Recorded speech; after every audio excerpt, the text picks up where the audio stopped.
Danes se Cerkev spominja Jezusovega trpljenja in smrti na križu.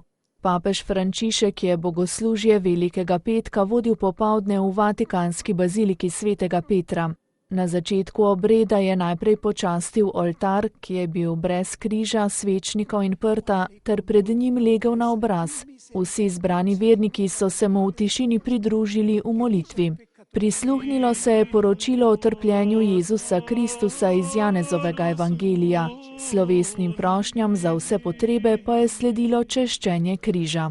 Kakor vsako leto na Veliki petek je homilijo imel papeški pridigar pater Raniero Cantalamessa.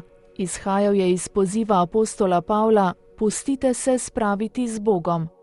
Pavlov poziv k spravi z Bogom se po Cantalamessovih besedah ne nanaša na zgodovinsko spravo, ki se je zgodila na križu, in tudi ne na sakramentalno spravo, ki se zgodi pri krstu in sakramentu sprave. Nanaša se na eksistencialno in osebno spravo, ki jo je treba uresničiti v sedanjosti.